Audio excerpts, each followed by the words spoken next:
عقاشة وحجرات كي سلادين تدقن كقبلة قلبيت كصوماليلان أيامانتا كلن وحي لقاتين وغاز كجود إبلها قدر بوسي وغاز عبد الرشيد وغاز روبلا وغاز تودي إدلا يسكو حقوري سنة يلقاها الليينا أبارها بان إيكو نفتي جودها با قبلة قلبيت كصوماليلان يدو حلكاسنا باق لوغا دري قربة جوغتا كسوچي دا جودها با قبلة قلبيت كصوماليلان يا باروه سيدا بانو ساميين إناي كالintooda ka qaataan sidii loo soo taakulayn lahaa dadka ay abaaruhu saameeyeen odayaasha iyo salaadiinta dhaqanka oo goobtaas ka hadlay ayaa waxa hadaladoodii kamid ahaa gargaarku si fiican buu socdaa lacag fiican baa la hayaa rag baa noo haya oo tiradii anigu guud ma hayo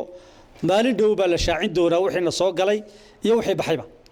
rag baa haya xisaabta oo haya oo xisaabiye leedahay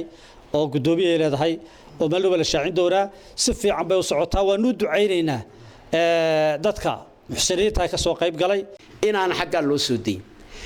dadka ana gurigiisa ana joogin hooy hay ku hoydaan ana jirin dadkaasi waa wada dibad gal weeyana wax aqal sita male wax kolkaad sida hadu aragta mooyaane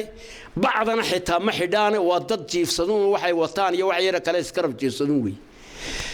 waa dad dhariga haysitaan hadyaaba isweyn gisti yar iyo kildhi yar oo cawlan bay halka ku wadasitaan ku wadajeen qaareen dibtaasi dadkaasi leeyahay waxa weey waxaan leenahay gusima rooro baaqa waxaan leenahay hadda waxaan baaq u diraynaa ummadda dibadaha joogta iyo ka gudaha joogaba dadkii aad bay uga qayb galeen dibad iyo gudo ilaahay waxaan leenahay miisaan abaari miisaanka xasanaadka la idinku daraan leenahay ilaahay idinku daraan leenahay ilaahay idinku daraan leenahay waa ilaahay idinku daraan leenahay run ahaantii aad iyo aad bay magacabaartii u sii xoogsatay dadkii way baahan yihiin oo aad iyo aad bay u liitaan maalin dhaweed anagu waxaan soo marnay kii ugaasku hogaaminayo waxaan soo marnay degmada Baki oo dhan baan soo marnay waxaanu arkaynay run ahaantii dad aad u liita oo waxa yar la siinayaana una wax weyn ugu filayn baanu arkaynay waxaan u soo jeedinaynaa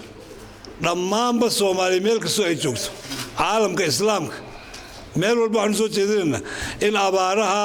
ummadda ku habsaday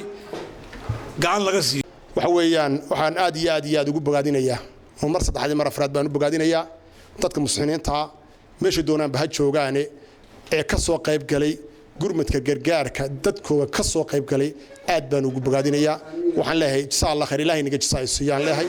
ama dalka dibadiisa joogan ma gudiisa joogan haybtay doonaan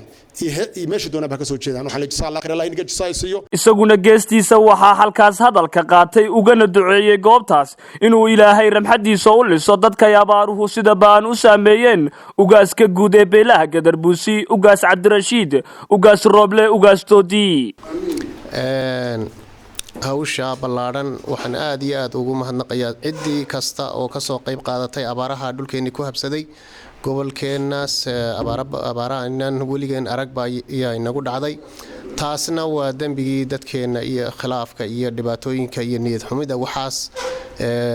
ay ka timiday tiina waxaan leeyahay laga toobad keeno oo ilaahay loo soo noqdo